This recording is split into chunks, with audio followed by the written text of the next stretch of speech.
পেট ভরিয়ে খেতে চাই, হোটেলে যান, বাঁচতে চাই, হাসপাতালে যান, মাথা গোজার ঠাই চাই। ফুটপাতে যান, এখানে কেন?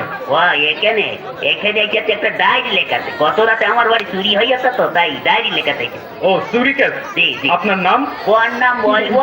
মা ডাকে সোনা, দাদি ডাকে মনা, বউকে ডাকে বগ। তা কোন নাম বলবো? নিজের ভালো নামটাই বলুন। তাই বলো। ওই হুমায়ুন ফকিরি। হুমায়ুন ফকিরি? হ্যাঁ। এ পদবি তো কোনোদিন শুনিনি। ওরে বাবা, এক সময় ফকিরি ব্যবসা করতাম তো, ওই ফকিরির ব্যবসা করতে করতে ধনী হয়ে গিয়েছি। তাই এখন আর করি না। তা মনে করছি ফকির নামটা আর বাদ দেবো না, ওটাকে আধুনিক করে এখন ফকিরই করিয়েছি। বাবার নাম? কোন বাবার নাম বলবো?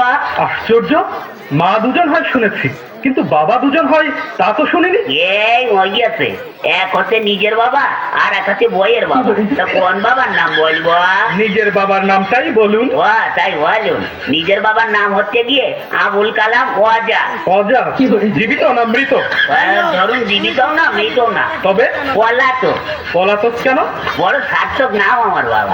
ওই ছোটবেলায় আমাদের রেখে তিনি পালিয়ে চলে যান, সেই থেকে আমরা পলাতক বলি। ও গ্রাম? গ্রাম ওই পাগলাকানা ইউনিয়ন। পাগলাখানা ইউনিয়ন? হ্যাঁ। সেটা আবার কোথায়? ওরে বাবা, পুলিশের চাকরি করেন আর পাগলাকানা ইউনিয়ন চেনেন না? সারা পৃথিবীতে ইউনিয়ন তো মাত্র দুটো, একটা সাগর পাড়ের ইউরোপিয়ান ইউনিয়ন আর একটা হচ্ছে পাগলাকানা ইউনিয়ন। আপনাদের ওখানে বাস চলে? ওরে বাবা, গ্রামে বাস খুব দিয়াদি হয়। ওকে বাস দেয়, ওকে বাস দেয়। আপনি কত বাস নেবেন? ও সে বাস নয়, ইঞ্জিনের গাড়ি। ইঞ্জিনের গাড়ি চলে? ও তাই বলুন। হ্যাঁ তাও অবশ্য চলে, কিন্তু ওই একটু ভাঙাচুরো তো, একটা চলে ময়ূর আর একটা হচ্ছে টাইটানিক। চুরিটা যখন হয় তখন আপনি জেগেছিলেন না ঘুমাচ্ছিলেন? ওরে বাবা, ঘুমিয়ে কি আর জো আছে দাঁড়াগো বাবু? বইয়ের নাক ডাকানি, ফেলে ফেলে তো ঘ্যান ঘ্যানানি, মশার প্যান্ট প্যানে নিতে ঘুমাইকার বাবার সাথ দি। তখন আপনি জেগেছিলেন? তবে আর বলছি কি, প্রথমে না দাঁড়াগো বাবু দরজাটা খুব করে শব্দ হইলো, হওয়ার পরে দেখে একটু লোক ঢুকলো। তখন না আমি একটু ভাবছি দেখি না কি করে। তখন আপনি ধরলেন না কেন? আর ধরবো কি, আমি তো ভাবছি দেখি না কি করে।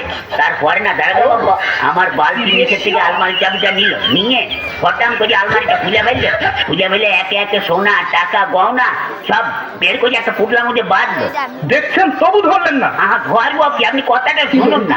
তারপরে না ওই চুপলার মধ্যে বাঁধতে আমার বইয়ের চোখের দিকে একটু আর চোখে তাকালো। তখন না আমার খুব রাগ হচ্ছিল দাঁড়াগো বাবু। তখন আপনি ভাবছেন? ভাবছি আমি কথা বলতে দিন না। ওই হয়েছে কি, তখন ওই চোরটা দরজাটা খুলে রাস্তায় পড়ে দৌড়াতে আরম্ভ করলো, আর ধরতে পারলাম না। ও তখন আপনি ভাবছেন? ভাবো না, আমার ঘরে চুরি হচ্ছে, আমি ভাবো না, আপনি ভাববেন? ভাবুন ভাবুন, বেশি করে ভাবুন, বোকার মরণ কোথাকার। আমার চোর ধরা কি হবে দাঁড়াগো বাবু? কেন? বাড়িতে গিয়ে বসে বসে ভাবুন, থানা আপনার জন্য কি করে।